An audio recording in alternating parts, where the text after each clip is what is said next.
Hi, welcome back to my channel. It's suddenly getting cooler and autumnal here in Japan. I love summer, but it's so nice to not sweat all the time when I'm outside.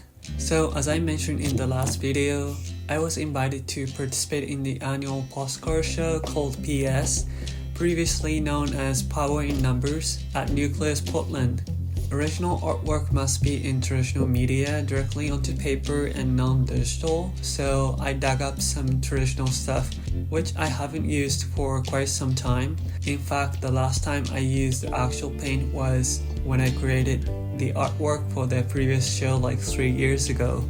There's no specific theme for the show. Basically, we can create anything we want in postcard format. So first I need to sketch out some ideas for the originals. And while I'm sharing the process of sketching today, I thought it'd be nice to answer some of the questions you guys sent me on Instagram the other day.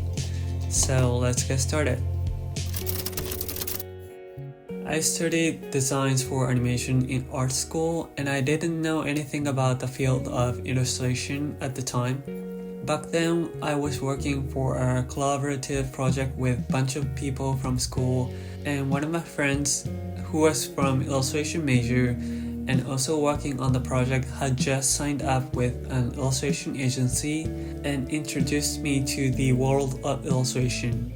After I researched, I found out that there were actually many artists in animation working on children's books, so I thought maybe I could do it. As I wasn't getting much work straight out of school, I was desperate to seek an opportunity, so I tailored a portfolio to submit an agent and got one soon after. I have to admit that I didn't even know the difference of literary agency and illustration agency at the time. I don't think I found my quote-unquote art until my last year in art school. As I mentioned in the previous video about my art journey, I was lack of drawing skills of any kind, and I didn't have the foundation to improve upon. During the first 2 years, I had to take basic classes like figure drawing, color theory, and oil painting, so my improvement was more gradual.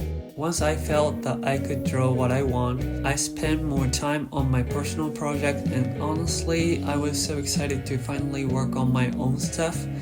So from there, I think my skills had gotten better more quickly. First of all, it's not easy for me as a foreigner to move to the States because of visa, but putting visa issues aside, I think I'll definitely consider to move back to the States if there's a right opportunity at the right time. If I were to move back to the US, it'll be when I get hired as a full-time artist in animation studios.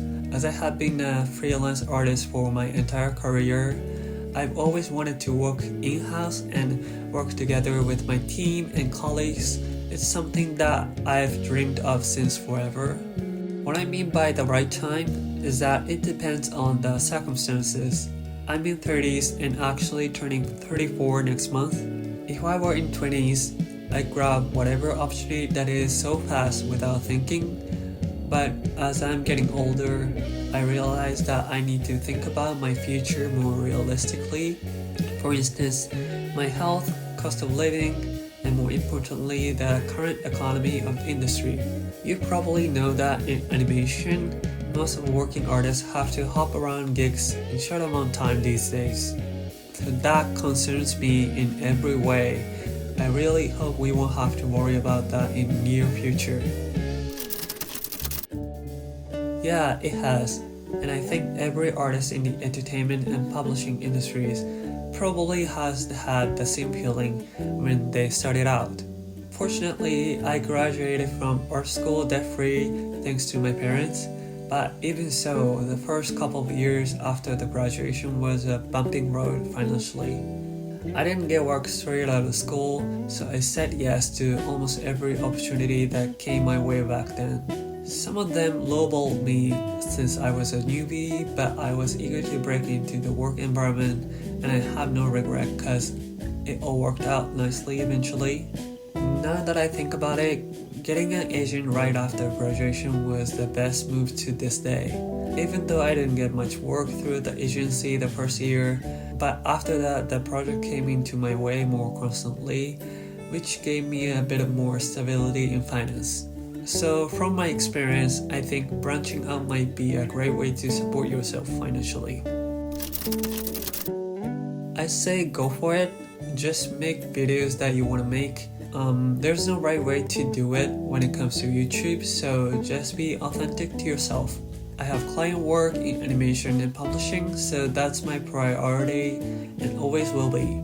Even though my channel is monetized, it's still a long way to go, and I won't be able to rely on it unless it gets like 100k subscribers or so. So I guess my advice to you is that don't do it for money and don't be pressured to make videos. Just enjoy what you can do with YouTube, and if that ended making money, that'd be great, you know. There are countless number of artists that I've been inspired by, but I think many of the artists that impacted on my work have the animation background. Just off the top of my head, John Clausen and Christian Robinson. John's work has been such a huge influence on my work, and his way of storytelling through shapes is just amazing. Christian's work is so unique, and it's one and only. Everyone can notice that it's his work. His work feels somehow traditional and yet very graphic and simple. Every work he creates warms my heart. There are hundreds of thousands of portfolios flowing on the internet nowadays, and I think what matters the most when it comes to portfolio is your voice, your inner voice and personality. What people and aspiring students ask and talk about often is quote-unquote style. Of course, style sometimes plays a big part in projects. In animation, some project requires you to have or draw a specific style, and in publishing, book covers and board books may require you to have a different style. However, what is called style is something you could improve and develop over time, and the same goes to your drawing skills. Me, for example, I didn't have a foundation of any drawing skills or design skills for that matter, but I spent my energy and time and made countless mistakes over the course of a few years. Then I finally reached to a level that got me a client work. So these skills could be achievable from scratch. On the other hand, your voice, what you can bring to the table, this is your uniqueness.